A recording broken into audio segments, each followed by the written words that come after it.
Okay, so first things first, I was told that my work needed to be clean. I don't have not one clean poem, but I did scrounge up the poems that were the cleanest. But there may be a profane word here or there, just to warn you. Thank you for the warning. Yes, but thank you for having me. So this first poem is going to be called One Nation. Savages, wrapped up in whitewater rapids, our trivial congratulations become a habit. Kidnapped from my natural habitat, where my only affliction is usually the bite of a fruit bat, I was royalty as a matter of fact. My tomb should have been covered in rose gold and ivory, sanctified by a superficial notion of sobriety, but contradicted by my brother's present-day addiction to Xanax and video vixens, got him pandering his Section 8 goals to anyone who will listen, but his dreams died by the wayside for a roach and two chicks kissing. Insidious is my king's victimism. The root of all evil is the love of money, but they masturbate on the beehive instead of nurturing it for the honey. Despite my sunny disposition, I appeal to a colored Jesus to relieve racial friction that has enveloped my development rooted in division. When we weep in agony, our woes are called fiction.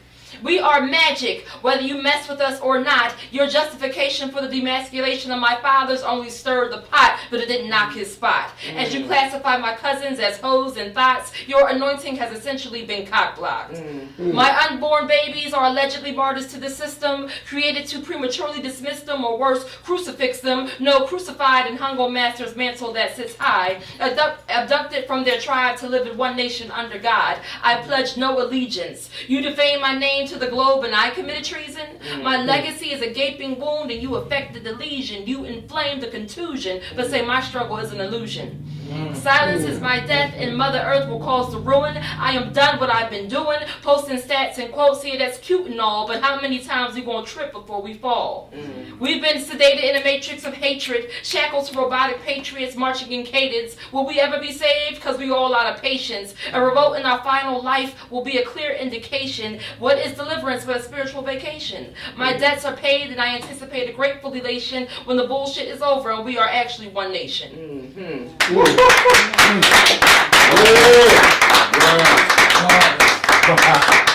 you. Can you get the hymn on top? No, I can't do that. I got some things in there that they ain't gonna want to. They don't want them to record that. Yeah. All right, next hit. But he loved it. We love that poem. Okay. Yes, we do. Thank you. And okay, so the next one. Where is it at? Which one did I just say I was gonna do? Okay, I'm gonna do this one. So on to more lighthearted things. I try not to write too much political stuff, and I love a lot of pro-black, conscious, awakened work, but sometimes it's heavy, and you just want to be fun for a minute. You know what I'm saying? You just want to be fun. So this is a fun one. Okay. So let me see.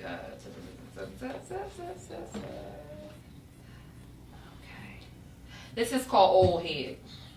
I'll do this one.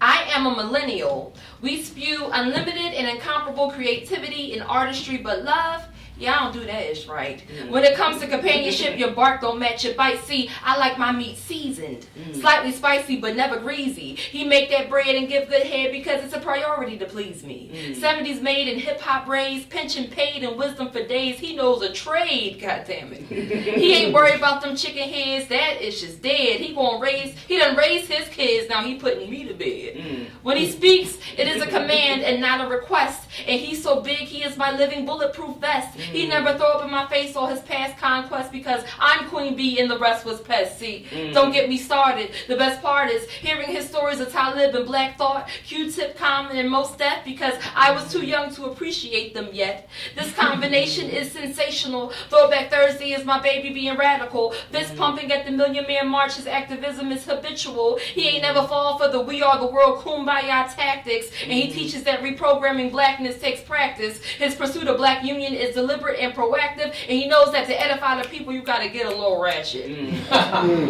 And shit, my man so fly, he let them grays curl up, forget that Beijing dye. And listen, he ain't got no Jordans, cause why? He got a mortgage. Now, I'm not trying to brag, cause Big Daddy is swaggy, but if you charge for his charm, you wouldn't afford it. He stay below the radar, normal 9 to 5, extra regular car. He ain't never been seen politicking at the bar. We like to spar, but when we fight, he don't let it go too far. Cause these young girls hit bulls and quick to press a charge, but I know my lane. He got me checked and let me be the star. That old head met this young soul and unlocked a piece of his heart. Thug tears. Thank you.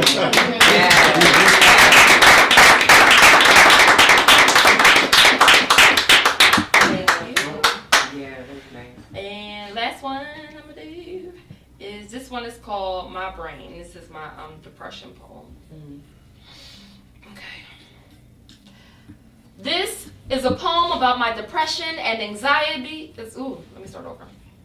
This is a poem about my depression and anxiety and how I am unlovable. I am writing this at 27 and I've been damaged since I was 7. I was never sexually abused, but I've been mind screwed. My mornings are plagued by moonlight, a dark abyss like black holes, revered for my light skin, but silenced for my black goals. I was never pretty. I have no shape, only circles of iniquity to infinity. She told me, you're slow, just like your father. You look just like your father. You are late like the check he owes me.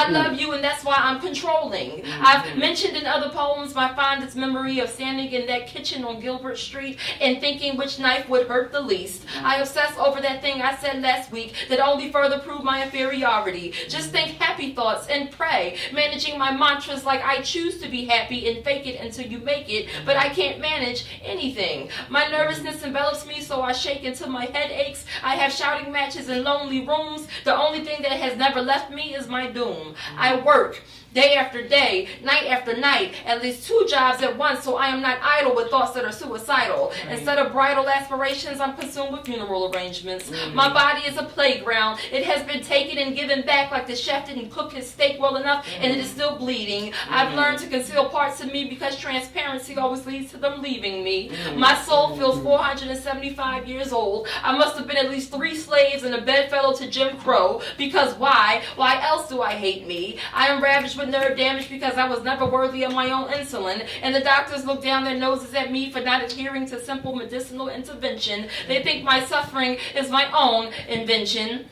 Through clenched teeth, I beg for relief, but church mothers just tell me to pray the demons away. But they are my siblings. I can't vanquish my family. I cry every day, every day, every day. Not all day, and mostly in my car. The balance of my brain chemistry is rapidly starting to retard. I off the thought of completing a mission like bug repellent. My fears whip my back in darkness. I wake at 3, 4, 5 a.m. and anticipate the boogeyman's pillow talk. I thought my intercession was answered when that prescription entered my beastly belly, but that pink slip from sleeping at work caused me to reevaluate my bills and re-immerse myself in hurt. I am irrational. That is a declaration. If I'm not worthy of a text or call or invitation or hug or validation, I decide to get burial beautiful. Always make sure a white dress is clean so the job is easier for whoever discovers me. Until this day, no love has ever discovered me. But church mothers say I should be grateful for the suffering.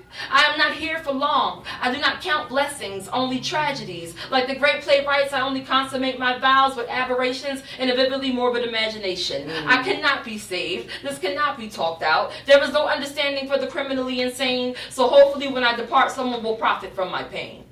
Thank you. Yes. Yes.